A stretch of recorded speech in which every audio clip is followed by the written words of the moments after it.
he just looked at me in the eyes was just, I will never forget that emotion that sparked in me. That bear really did sacrifice his life for his family. And it was the best meat I ever had. Oh, hey, guys. Welcome back. Zaid the Bear Wrangler here. That's what we're learning right now. Welcome back to episode number 88. And today we are men. No, we are missing a member. Yeah, if you couldn't we are tell, we're missing a traveling light today. Yep. Because he has flown internationally. Zaid has gone abroad. He is now kicking balls, playing soccer in Costa Rica, having a great time on the beach / in the jungle. Looks like a vibe. Like his whole little soccer setup, it's like a field and it's just surrounded by the forest. Yeah, it's like very tropical. Yeah, it's really cool. Really, really cool stuff. It's like one of those things you see on like the ads for like the FIFA World Cup, where it's just like different countries. It does. Costa Rica. Dude, speaking of oh wait, no, that wasn't FIFA, that was the Olympics. I was gonna bring up Rio during the Olympics. Do you remember how big of a shit show that was? Oh my god, dude. It was so bad for so many reasons. Like just down to, I mean, the water sports were essentially canceled. They weren't technically, but did you hear about the testing that they were doing in the waters that they were supposed to like swim in, out on the beaches and stuff? No. What was the testing about? The testing area that was provided for the swimmers was dark brown, almost black. Ew. It was heavily polluted, and scientists found like 3 or 4 new superbugs that were unverified or unknown to the human race beforehand, right?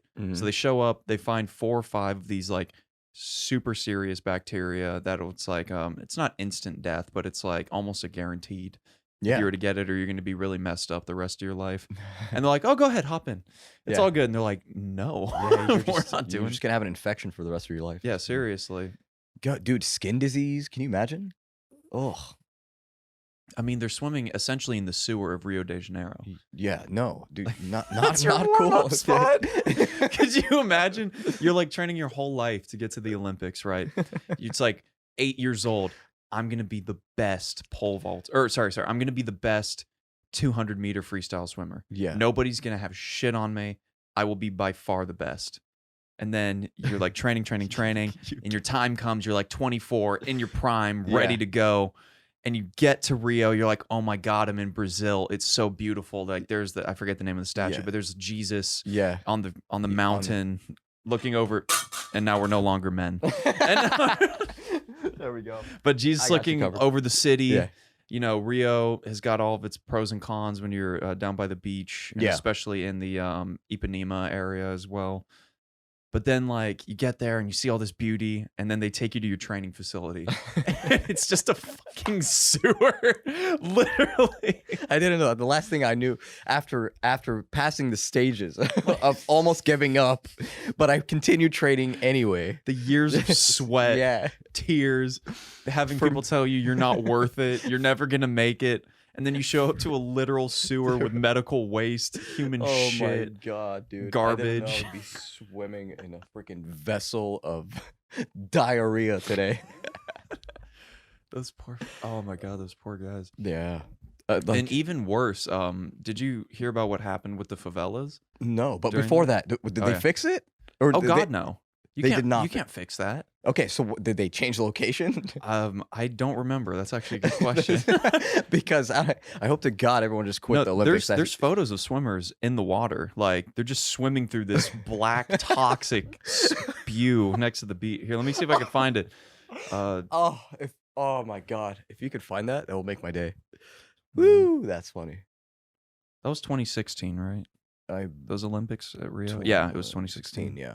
I was thinking 2014 for some reason. Oh, that was the World Cup. Yeah. Oh, no, not that. I want images. Give me images.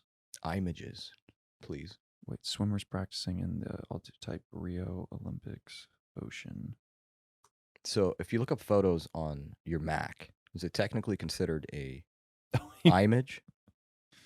Okay, so you're just gonna not. No, it's an image. God.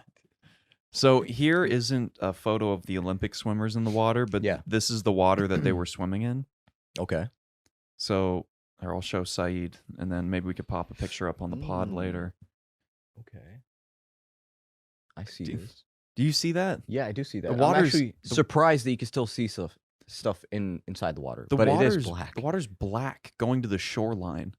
Like, Yeah, it's more of a gray, but Or, still, like, what the hell is but- that? for real. I'm sorry. Is it black or gray? Whatever you what want do it to you mean? be. It should be blue, dude. Yeah. Is it black or gray? I mean, technically, Should be like blue or a greeny kind of hue. Yeah, God. no, that's not cool. I thought HB was dirty. Oh God, no. HB is shimmering in comparison. Yeah, shimmering. Oh, here's another image of it. Like, look at how much my trash God. is That's in the water. actually, dude, that's more sad. It's really That's- tragic because wow. the city planners in Rio, I read like a little paper about it. Mhm. They just have all of their sewage dumping right in this region, which is populated by mostly poor Shaking my head. people, disenfranchised, you could say. Yeah. Like, that's their beach, and they get all the shit and piss and like Dude. trash down on their shores and whatnot. Meanwhile, if you go over to like the Ipanema beach, it's pristine. It's like very clean for the most part. Maybe a few pieces of trash, but that's every beach on the planet nowadays, Yeah. unfortunately. But oh my God. Unfortunately. And dude, though. speaking of the freaking Rio Olympics, did you know what the city planners or the Olympic planners did as you were driving into the city? Mm-mm. So when you were driving into the city and these walls, I'm going to call, or panels rather, Mhm. are still there, but they're starting to fall apart because, they just stopped giving a shit. Yeah. But they built these panels along certain highways, right? Mhm. So you couldn't see what was past it because they didn't want people from neighboring or from visiting countries seeing the immense poverty that they would have to drive through getting to the Olympic Center. So they put up all of these Yeah.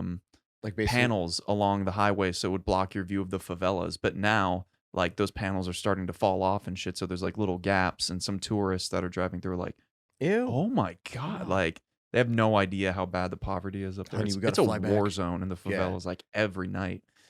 It's crazy. Oh yeah. But speaking Yeah. of crazy shit, you wanted to tell me something. Oh You yeah, said it was dude. gonna Oh my God. Oh, so I was revisiting, like, just nighttime things on the internet. Can you elaborate on nighttime things? Yeah. What's a nighttime thing? A nighttime thing is things that are so crazy, but you're so tired to acknowledge it, so you visit it in the morning. Right? Okay. So usually it consists of stories, videos, gore. Gore. You name it. It could be just random things, right? It could be, I don't know, elephant dicks, whatever. It just nighttime stuff. You're just like, how did I come across this? I don't know. I don't want to ask too many questions right now. I know. I'm just gonna go to sleep. Now I know. Late at night, you're googling elephant dicks. All No. right, let's keep going. Hey, I never said I Googled it. I came across it. All right. Maybe you start off with gray waters and then it turned No, into gray elephants. No, I can relate though. Like on YouTube last night, for example, I was cruising through, like watching some shit. And I don't know if you know this, but on YouTube, like an increasing category in terms of popularity are very short videos that are less than like 40 seconds. Yeah. Right. Mhm. And like, I don't know why, but the more I watch like those short videos and stuff like that, the more I get random shit requested to me. Like I got a video of some dudes, I think it was like they were performing a cover song or something like that. It was posted 12 years ago. Like that's the cool thing about these recommendations is that I'm watching these old videos, and so they recommend all these really old. Like OG YouTube videos. Yeah, with to like me. really short titles and Exactly. Yeah. Or like very weird specific titles. And they're almost all over 6 years old. Super cool. But I was scrolling through, and one of them was posted from the Vegas shooting. It was like footage of an audience member mid-shooting. Like you could see the muzzle flash up on Mandalay Bay. Oh my God. And like all of the Yeah. people down below freaking out. And I had a moment right before I clicked on it where I'm like, morally, am I a bad person for watching this? That's always the question. But then I went back, like I had to think about it for a moment, and I'm like, over the years, like I'd learned more, but I had friends that had gotten shot. I had family members that were at the event. I had like friends of friends that I knew, but not very well, like that were at the event and stuff. So I'm like, maybe it would be a good idea just to understand what they're going through or what they went through in that situation. So you looked right? at it as more of like an experience at hand. Like let me It's kind of like a case file. Kind of. Yeah. But yeah, and yeah, I guess you could say that because it kind of led me down this rabbit hole of like, how did he even get into that room? And Yeah, there's a lot of it's questions. like, how did the hotel security not catch on to that? Mhm. And for the most part, I mean, I'm not going to get into specifics about it, but like, yeah, they don't really like check your bags for anything at those hotels. And like, so, I mean, I'm sure they do now, especially at Mandalay Bay, but Mhm. that guy, like, he just walked through and it was not really a problem. It was very strange, the whole situation. It was terrifying. Yeah, it was terrifying. You cannot have it under control either. Like it was Yeah. just I watched an interview, or it was like a semi interview of the chief of police of Las Vegas. And when he was describing like step by step what was going on, like during the beginning stages of that, I can't even imagine how terrifying it was. Because when it first started, like the first shots were being fired, people from hotels all across the strip were sending in 911 calls saying there's a shooter in my building. So this chief of police thought, oh my God, this is like a full on, this is a planned terrorist attack in multiple hotels where they're just opening up on the strip. Like that oh was his my first god. thought. Yeah. So they had to assemble like 12 different teams of dudes to go into every different hotel and check like every floor and try to figure out where the shooter was coming from. But luckily for Mandalay Bay, one of their nighttime security guards, just like, I think he even described it himself. He was like, I was just checking this one last thing and then I was going home. That was Yeah. it, right? Oh my god. And The so he timing. goes upstairs and he checks this door and it was propped open in a weird way. And he's like, that's not normal. So he called the security down below, let them know about that. And then they contacted any of the staff that were on the floor. Yeah. Turns out that it was one of the cleaning ladies who left it open just to move supplies in and out quicker. Mhm. But by the act of doing that, they were already somewhat aware of a potential threat just by having that door be open. So once the shooter started really going off, that security guard was still in the same vicinity and was like, oh my God, I know where the shooter is. And then called the police. Yeah. Like they got over there ASAP, did the whole thing. Oh my God. I couldn't even imagine. Dude, like oh my god. Yeah. No. That was crazy. Yeah. Because you felt so like you're vulnerable, dude. Yeah. Like that's it. All you could do is run and hope to God you don't get hit. That's it. I It's mean, open fire. that's true. But And then the thing there's- is, you got to remember that the music was playing. So being Yeah. at a concert, everything sounds like gunfire.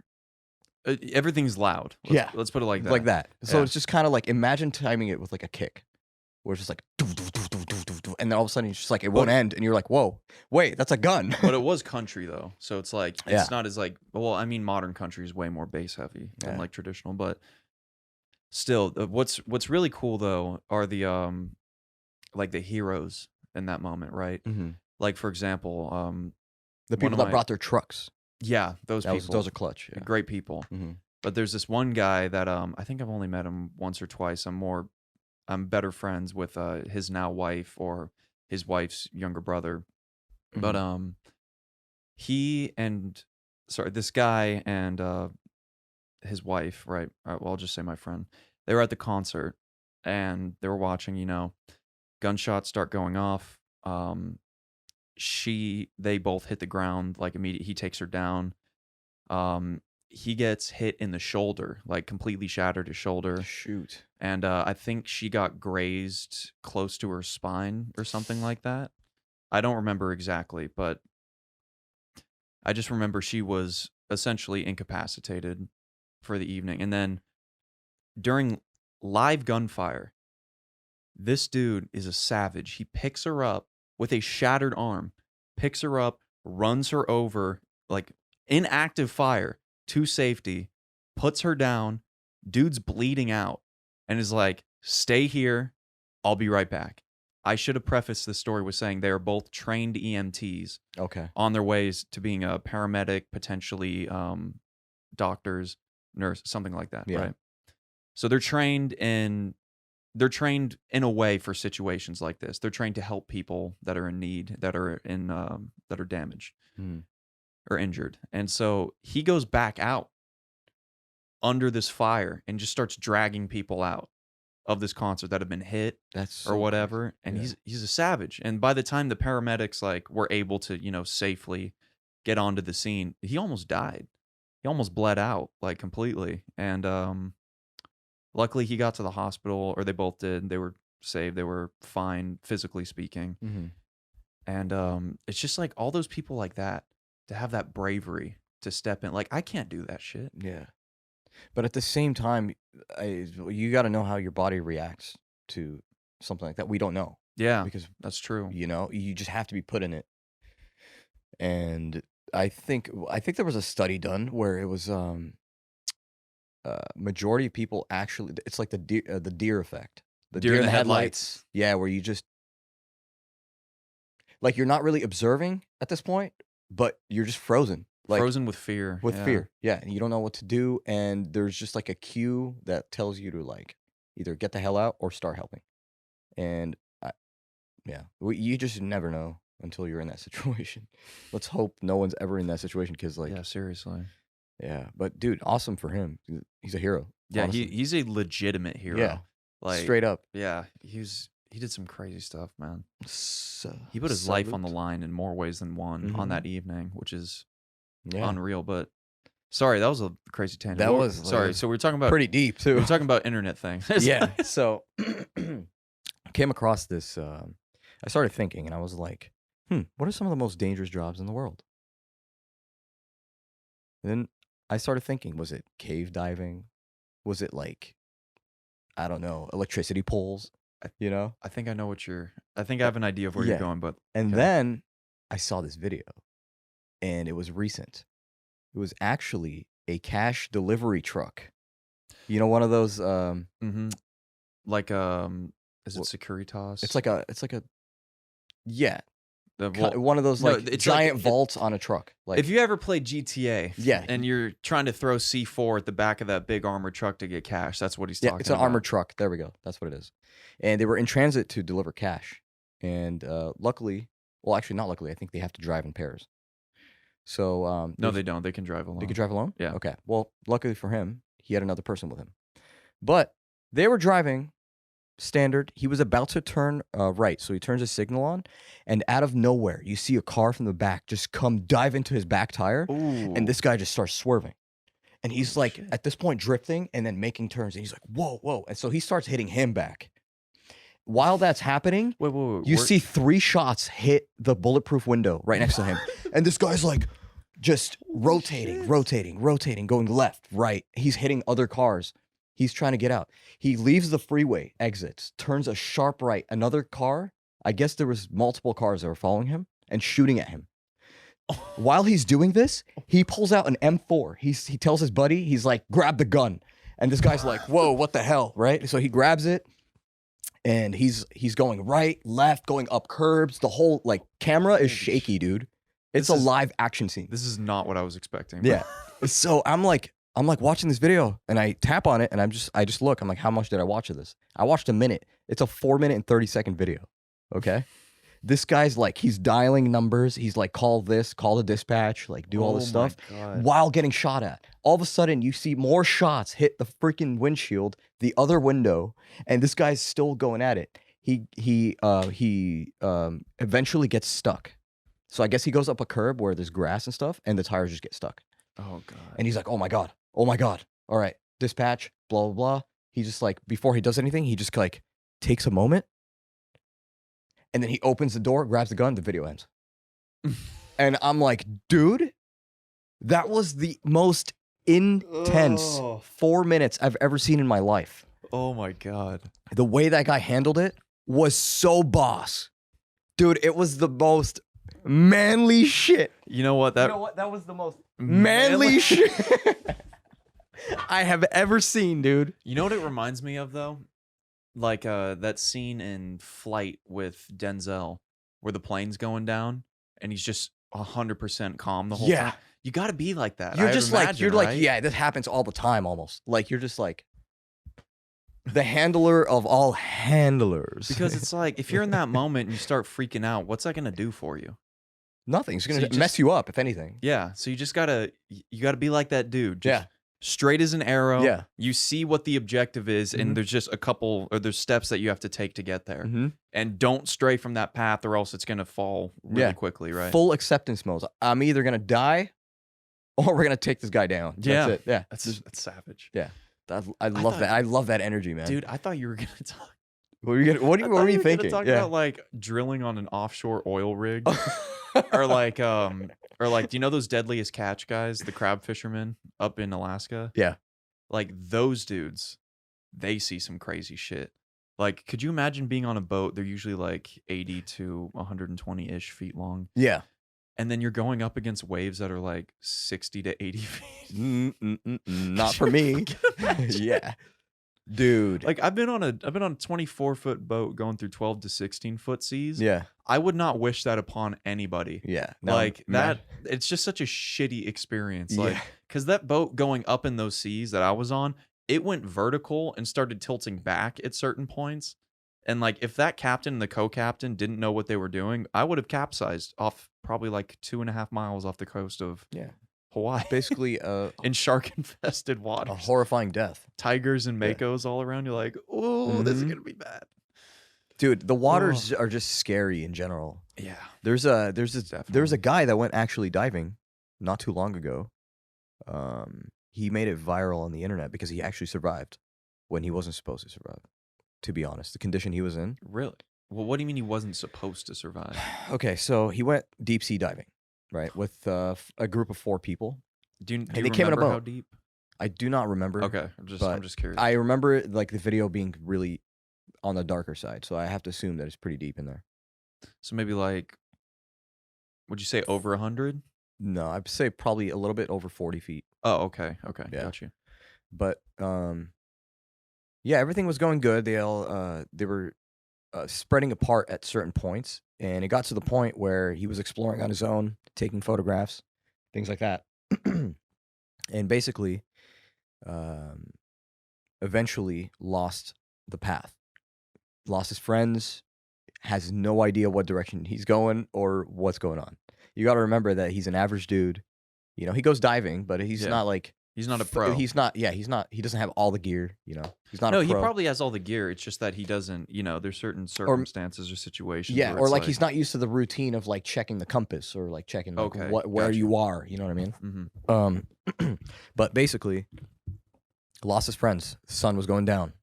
Oxygen running out. He's at the surface. He's tired. The boat is nowhere to be found. He is 35 miles away from land. Okay, so this is not a joke dive. And he had his GoPro and he's on his like final battery levels and he was saying, "Hey guys, it's me. Let's call him Jim. I don't have much time, you know. I'd just like to say I think this is it, you know. Damn. I think this is it and all this stuff." And then throws out a flare gun. He has one of those orange like rescue tubes. Yeah. And he inflates it. Nothing happens. Getting dark, and he's just like, "All right, guys, goodbye. You know, I'll see you whenever." Like all this stuff. And out of nowhere in the darkness, you see an airplane, and they find him because of the orange thing. And he's like, "Oh my god, oh my god!" Like, dude, it was. And then the video just dies. Jesus. But like, he got saved. Jesus Christ. At the never lose hope. Never lose. Wait, like, how could he not just go up? what do you mean go up? Because you said he's in the ocean. He's not in a cave, right? Yeah, he's in the ocean. So why didn't he just go? He's up? he's going up. He's up. He's on the surface. I already said that. Oh. Yeah, he's on the surface of the water now. Oh, okay. But he's I getting missed it. tired. Like he went Oh. from like 3 p.m., dude, till nighttime. Oh. So he Oh did a my really good goodness. job of like doing as best as he possibly could, you know. And him talking to the camera, you can see that he's a lot. It's calming him down, 100%. Like it feels like there's an audience, you know. But yeah, he made it, and that was awesome. God. The last The ocean is scary, man. the last stand. Yeah, This is it. this is it. Like he Oh my he God. accepted it. Like halfway through the video, he just accepted it. He's like, might as well enjoy this view or something, you know? That's what he started thinking about. Wait, so his buddies just left him in the ocean? Yeah, because I guess they were. I don't know what happened, but I'm assuming because there's waves and it's an ocean, everything's just getting spread apart quicker. Well, if you're 35 miles offshore, like the waves probably aren't going to be that bad unless you're in a really shitty scenario, which why would you even be diving in that? Probably was a shitty scenario. I think his friend because fucking ditched it wasn't him. still Like, water when he was in it. oh, really? Yeah, no. Okay. It was more like bulky waters, just kind of Oh, big everywhere. rollers. Yeah, like, just big rollers. Like Gotcha. it's not really steady, but it's not huge waves either. Okay. Yeah. So it's just like, So like every once in a while, you can't see the horizon anymore because the water's just going up and down, kind of. Yeah. I It was, feel like from his, I mean, those could have been like 2 to 3 footers, which isn't anything Mhm. crazy, but like, I'm just wondering how his friends ditched him in the middle of the ocean. Like, Maybe they didn't ditch him. Like it was just more like, let's search for him. We have no. It's dude. You can go around in circles. yeah, and but you have I mean, so much like, ocean. I mean, Like, usually on a boat like that, you're gonna have some form of GPS, or better yet, you can just look around visually and get an Yeah. idea. Like, there's always visual cues in the ocean as to Yeah. where you're at, right? So I'm like, I'm wondering why they didn't just stay in that area, wait for him to surface and Yeah. yell, and they would have heard him. I have no idea. I know. That's what I was I wondering think too. he has shitty Bec- friends. I think Either- that's what he comes down to. That sucks.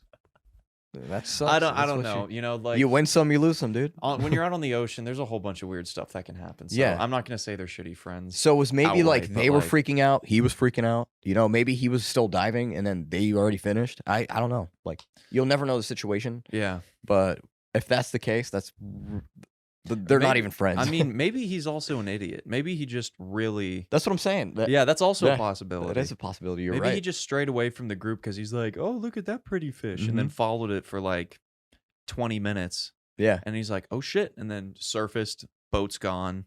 Uh-oh. He's like in a weird area where Mhm. you can't see it, and you're like, Oh my god. A shark comes out of nowhere. Oh my god. You imagine surviving all of that, dude. I have a friend where she's a marine biologist, and she calls sharks the puppies of the ocean. Why? Because She's they're like, cute? sharks are misunderstood, and I'm like, you are 100% right, but at the same time, people are still getting bit off the coast of Laguna, like Yeah. fairly Well, often. The thing is, if there's a statistic for it, then Yeah, well, it it's like, happens. So what's funny is we're all about protect the sharks, and you know what? I agree, protect the sharks, Mhm. right?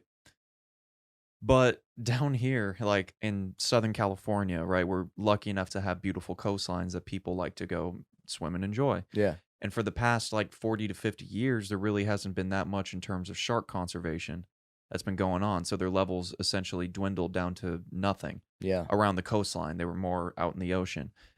However, the sharks do like going to the coast, right? Because that's where they can get some food. Like up north, it was like sea otters and stuff like that. Mhm. Down here, it's more of like sea lions or sea. Did I say sea otters up there? No, sea lions is right. Yeah, I'm Yeah. right down here.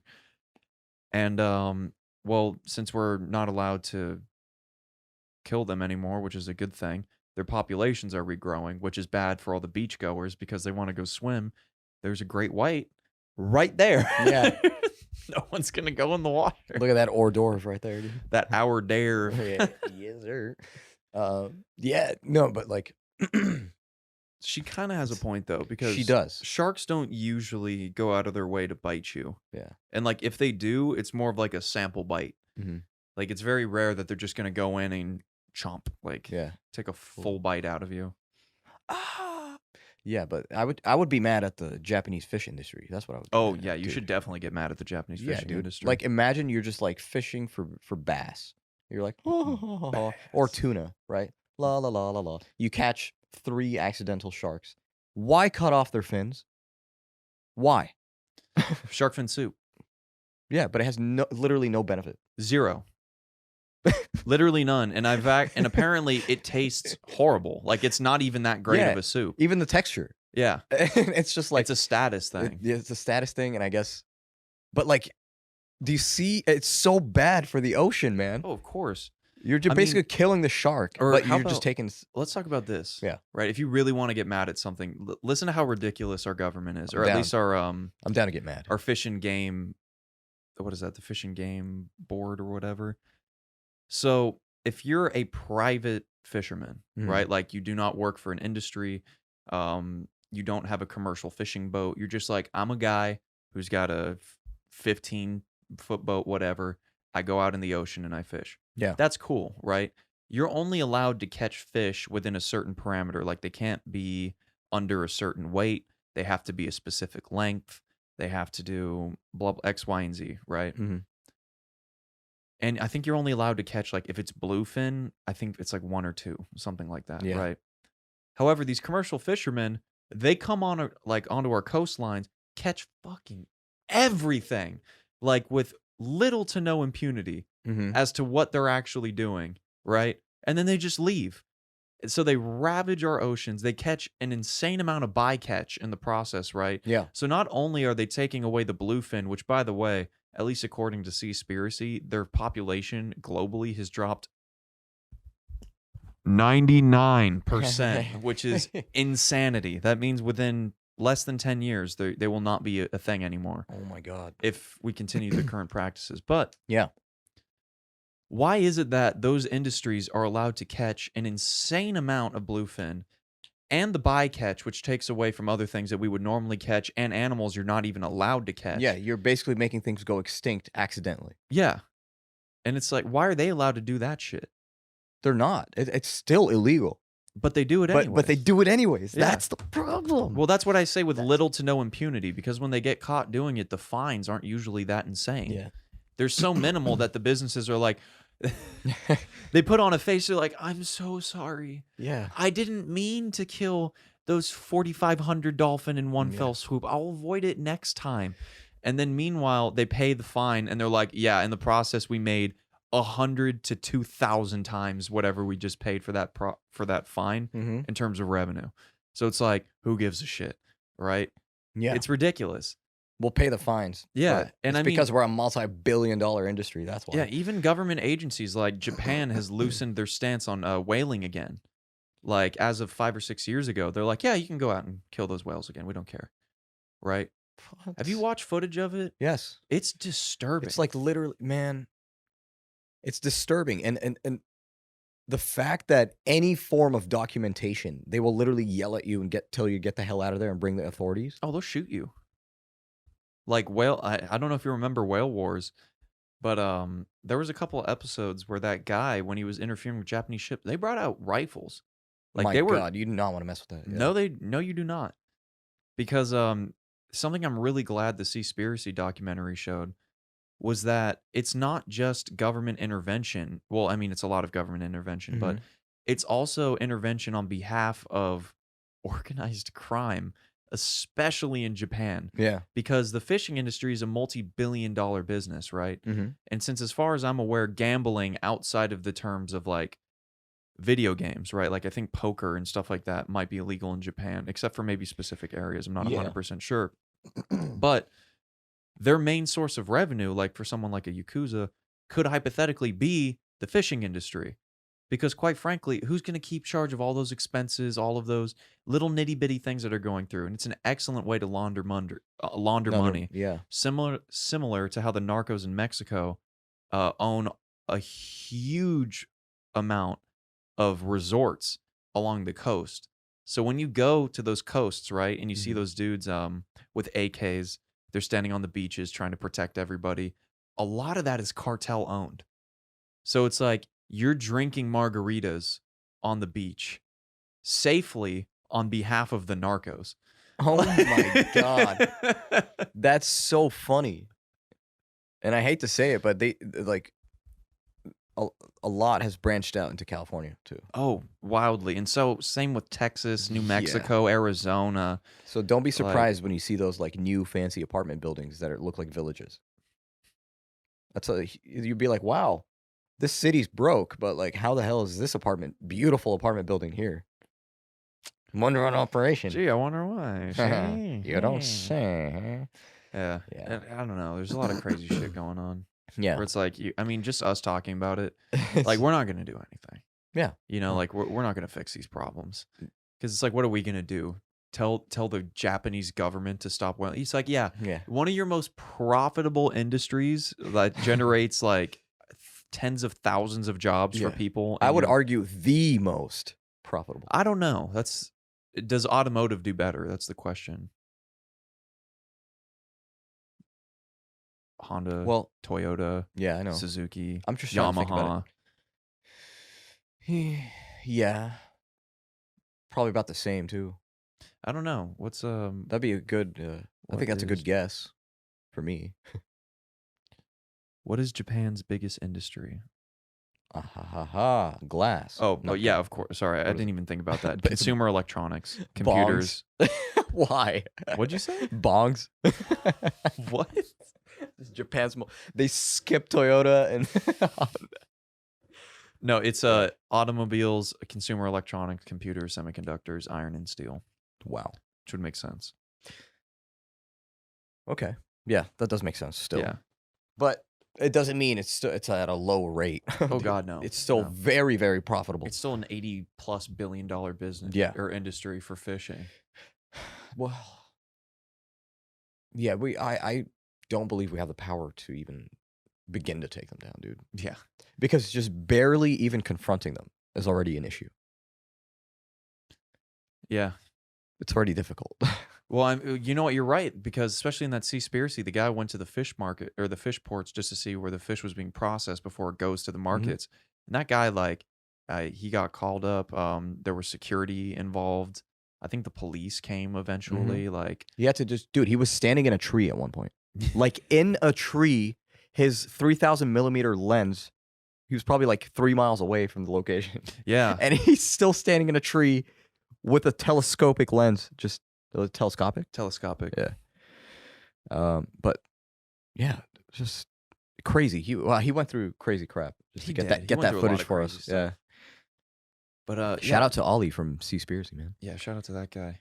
But it's I do have to give him a unshout out though. Why? For the Cowspiracy one. Cowspiracy? Yeah. Oh, there's another one? Oh yeah, the Cowspiracy was the first one. That's what allowed him to do the ocean one. I don't know if you remember, but in the beginning of Seaspiracy, like he really wanted to do the ocean one, but he didn't have like the sponsors or funds to really get it done, right? So he created Cowspiracy and I think another documentary as a means to kind Yeah. of fund Seaspiracy. Run it through real quick. What's Cowspiracy essentially about? So Cowspiracy was the I don't remember like Obviously, the cows, conspiracy aspect of it, but I just remember a lot of the global health ramifications, I guess you could say. Like, for example, he was heavily pushing a plant-based diet. That's cool. You know, I'm not really against a plant-based diet. I think like a realistic ratio would be 80% plants, 20% meat on a weekly basis. And I'm not saying like that's what you should be eating if you want to get jacked, right? Yeah. Like if you want to get jacked, you're going to have to up the meat and the veggies. Like just eat more of healthier things, obviously.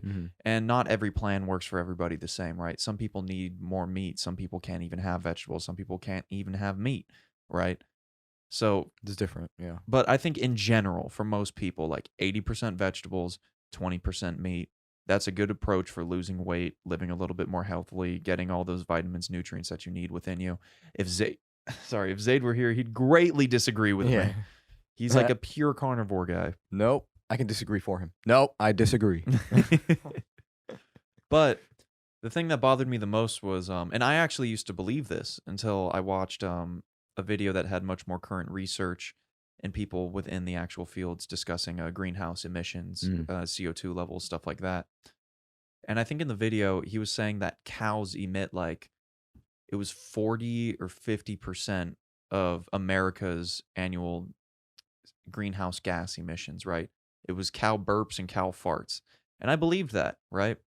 Because I thought that cows were being underutilized, right? And cows could actually become a carbon neutral source of food if we just allowed them to free graze normally. Yeah. And you can also use them to help rebuild habitats, certain regions of the world. We've talked about that in previous episodes. I don't want to go into it. So in a sense, it's basically modified. Yeah. Yeah. But turns out he totally lied. He completely lied. The statistics and information that he was using was absolutely biased, and the U.S. it was either the U.S. or the global amount of CO2 or greenhouse emission produced by cows was less than 2% on an annual basis. Do you know if this was sponsored by Netflix? Netflix release? I do not know. That's a good question. Can you look that up real quick? Just so I know, like how far did they take it? Because that's a huge release if it's false information, dude. It also came out in 2014, so some more science has been conducted. Mm-hmm. But I don't know. I don't think it was a Netflix thing because Yeah, it it's came out in probably just 2014. like one of his documentaries. Yeah. Okay. That's fine then. I thought it was just like backed up by all these. Yeah, and let me be clear when I say that. I don't want to discredit this guy because there are valid things being said within the Cowspiracy documentary. I'm just saying So there are some major points that are just obviously more science has been. exactly. Yeah. Like he touched upon how I think he said like 70% of the world's CO2 is cycled by the oceans. That's not true. It's really closer to like 50, Mm-hmm. something like 54. 50 to Yeah. 55, something like that. And I mean, it's essentially not doing its job right now because of what we're doing with the fishing industry. Mm-hmm. Like that was the biggest takeaway from me of Seaspiracy, right? Yeah, Seaspiracy is it's a great watch. It's a must watch in my opinion. Yes, 100%. Must watch. It really just it jots down like all the cruelty that happens behind the scenes, dude, and it actually affects our Earth. No, it's information everyone needs to know. Yeah, it's very true. Yeah. But I mean, if we just slow down on fishing, like if we halted the industry 50%, which is not going to happen. It will not happen. It's too late for that, right? Mhm. Because economically speaking, just to summarize it briefly, the most expensive fish ever sold in the future will be the last one, right? Yeah. So they're going to keep going till usually they kill it or until there's such severe ramifications that they're forced to stop because they have no incentive to. But if they stopped it by 50%, you could rebuild roughly 30 to 40% of the ocean within a span of 5 years. Like that's how quickly a lot of those populations can rebound. Now, the problem with that is with where levels of populations are at currently, having it occur naturally is not going to happen. Mm-hmm. So like there would have to be some form of human intervention with making sure that everything goes back to normal in terms of how the ocean, I'm going to call it the ocean economy, functions, right? There has to be smaller fish to feed the bigger fish and bigger fish to feed the even bigger fish, Yeah. right? Of course. So, and I know that sounds really dumb, but if you take one of those fish out of their bracket, I'm going to call it, Yeah. that fucks up the whole system, right? Mhm. Because now instead of having the bigger fish just feeding on that mid-tier one and that mid-tier would feed on the smaller, that bigger one's now just going to have free reign on all the smaller shit. Yeah. And wipe out all of the levels above it, which is discussed in the Seaspiracy documentary as well. Yeah. It's kind of turning into like groups. like a big ad for the Seaspiracy documentary. And it's honestly, it's not just the documentary itself. It's just that's the general information that you should be taught, Yeah. Because like honestly, I don't need to know half the memes that are circling around. There's other crucial information that we should be learning to rescue this Earth. That's true. Because it's dying. Trust me. Yeah. Yeah, and there's a lot. What's funny to me is like we have a lot of ideas as what the best way forward would be, right? Mm-hmm. And the simplest solutions really just involve cutting back on things. Yeah. But regulation. But in the process like of that. doing that, it's also the most expensive option. Because you're essentially cutting industries that make billions, potentially trillions of dollars collectively, right? On an annual basis. You're telling them, all right, we're cutting back 50%. Do you know what that's going to do to those industries? It's going to slow them down, which is great. That's what you want, right? Yeah. But on the tail end, you're going to have potentially hundreds of thousands, if not millions of people globally out of a job. Yeah. It's a lot of things to factor in, but like what is more important? That's why you need to prioritize. Or better yet, it's like Elon Musk, right? Yeah. He offered the $100 million to for a CO2 scrubber, right? Well, what's the best way to get the CO2 out of the atmosphere? I had an idea for that. It's still the future. It's like the industry I want to be involved in the future. Aside from this podcast, Microalgae. Yeah, microalgae. But I was thinking about it realistically, and I'm like, just let the Earth rebuild itself, like in terms of the ocean. Because if you do that, it's gonna grow all of those microalgae populations on the ocean, and all these other smaller multicellular organisms come back that utilize CO2, right? Yeah. They'll start to come back after a period of time, and then your CO2 levels will start to drop Yeah. on an annual basis, right? Which is great. And then you can implement better scrubbers on industries like in China, India, the United States, Germany, Japan, manufacturing nation, Russia as well. I mean, they're not going to want to play, but same with China, but whatever, Yeah. right? So if you have all those industries play along, you let the oceans rebuild within 5 years, and then you can slowly bring the industry back year by year, or every couple years. You're like, all right, you're allowed to do a little bit more, then a little bit more, and a little bit more. Yeah. That's the easiest way Baby to do steps. it. Yeah, Baby steps. that's I by get you. far the easiest way and the hardest way, right? But Elon's like, all right, let's just get a scrubber, which is like kind of trying to put a band-aid on the project or on the problem, right? Yeah. Because I had created or designed my product that I would like to put out in the future, Yeah. and annually, and this is, by the way, I'm not going to say what the product is, but just know that it belongs in a city, and hypothetically speaking, it could be on every street corner. And if each city bought this, right, and replaced whatever it is that they're trying to replace with this product, and it happened in the United States, China, India, and Russia, on an annual basis, it would only get rid of, I think it was 15 to 20% of the output. Shit. And this is Yeah. millions of units being produced. Millions. Millions. Which means in the process, I'm more damaging to the environment than I would be, like, in the long run, or at least for 15 to 20 years. Yeah. Because I have to manufacture all those things, which, usually causes CO2. Mm-hmm. And I'd have to get like the metals and all the other stuff together. So it's like, am I even helping the planet at that point? Because it's like we're building these CO2 scrubbers, but to build them, we have to put an insane amount of CO2 back into the atmosphere to get rid of it. So it's like some of these scrubbers in the long term, they're actually carbon negative. Yeah. Which is hilarious Like, to think. dude, just call it PEMDAS, bro. Cancel out, Just, well. Parentheses first, bro. Yeah, dude, distribute, Like, oh my God. Speaking of distribute, please send this episode to your friends and family and loved ones and whoever would love to hear this. You can find us at the 2 a.m. podcast on Instagram. Also, we have a clips channel at the 2 a.m. podcast clips. We also have a official YouTube called at the 2 a.m. podcast. Check us out there. Please like, subscribe. But subscribe sub for the a little 2 bit. a.m. clips as well. Yes, please. Turn on your bell notification so you never miss an episode. Also, we are on Apple Podcasts and Spotify, Google Pod, and many more. Please leave us a review, 5-star that shit. You know what to do. And we're about to send you off. Till next time, guys.